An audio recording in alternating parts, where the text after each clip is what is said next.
welcome back to Good Morning Boss. Next week, we are going to celebrate the 30th anniversary of EDSA People Power Revolution. To know more about that, let us all welcome our very special guest this morning. We have Mr. Art Alejandrino, kasalukuyang board member ng IBC 13. Good morning, welcome to Good Morning Boss. Good morning, Dianne. Alright, sir, to start off, since we are going to celebrate the 30th anniversary of EDSA People Power, we'd like to know your experience. Tell us more about your experience during the EDSA People Power. Just to take you back to 86, we had a lot of organizations then. One of the prominent ones was the Cory Aquino for President movement. But I belong to the group that was handling the political activity, the elections. And I was working with Piping Coanco and the youngest brother of Ninoy, Paul Aquino. And so we were members of, at that time, the Aquino Laurel Secretariat, who was handling the political exercise. And my role there, together with another Aquino, Hermie Aquino, was to take care of Region 6, which is Western Visayas. So just to put it in perspective, so we were, the other agrupations were the more vocal and the more publicized groups, but we were just working very silently to be able to achieve what we wanted to achieve, which was to win the 1986 elections. Any struggles and challenges along the way? Kasi alam natin, gusto nating makamit yung demokrasya. Ano yung mga ginawa natin or yung pinaka-participation natin during the EDSA People Power? Oh, definitely there were, to say challenges is an understatement because at that time, as you know, the situation was... It's really a challenge already. Oh, yeah. Every day was a challenge. And in many phases that led to the campaign all the way down to the actual elections, and then the post-election period, we were faced with challenges every minute, every day. And one of the more unforgettable experience that I remember was right after the elections. So a person whose name was Evelio Javier, this was known. He was very well known among the youth at that time, and he was then governor of Antique. And unfortunately, during the counting after the 86 elections, our instructions was really to protect the votes and the ballots, and that's what we were doing. And that was our mandate. So 2 days before we all went to our areas of responsibility, Evelio Javier told me, okay, good luck to all of us. I'll see you again. So I went to Aklan. He went back to Antique.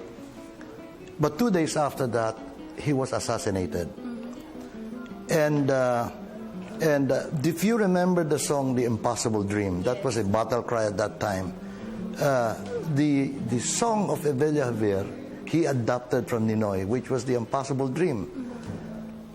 And he was a fierce advocate of the anti-Marcos campaign, anti-martial law, actually. And after he was assassinated, I was instructed by Paul Aquino, and upon the instruction also of then Cory Aquino, to go to Antique to retrieve his body. Yes. And that really changed my whole perspective, because now I see before me a person who was fighting for freedom. That's right. And against the abuses of martial law, and now he lays in a casket, lifeless. All right. Yeah. So having that said, how would you describe the Filipinos' patriotism back then? Because we were right at the time when martial law happened, or was happening, and then we were now transitioning into an election. Of course, it was, to many of us, it was really do or die. we were already there. We had to make sure that we were going to be able to transition to democratic government. Alam mo, sir, it's really important that the youth of today really take this seriously at dapat mag-look back sila for us to be able to appreciate more, lalo na yung kapayapaan at kalayaan na tinatamasa namin ngayon. So, any lessons or learnings that you would like to impart the youth of today during the EDSA People Power? Kasi hindi kami nabuhay noon, so basically hindi talaga namin alam yung nangyari. Yeah, that's the sad part. I think it is a Filipino it's a Filipino way that we tend to easily forget. That's right. My advice is really for you to be able to realize and internalize what EDSA 86 was all about. I'd like to invite the youth. There's going to be a display and some activities from the 22nd to the 25th at Camp Aguinaldo. I believe there's a museum, but limited to a number of people only. It's not limited per se, but because of the crowd that's expected to go, there might be some limitations. But it's not limited per se. So I would advise the youth to go there, watch what they've prepared for you, so that to many of our youth who was not there in 86, you will get an experience. You would be turned back in time and see what went on during that time, so that it can have more meaning to you. What it's all about. To me, I was already an adult at that time, but it changed my whole perspective in life, in democracy, and how we should value democracy, and more importantly, what we as an individual can do to be able to get this thing going. Yes, and for me, sir, in our own little way, we can, show our appreciation through so many things.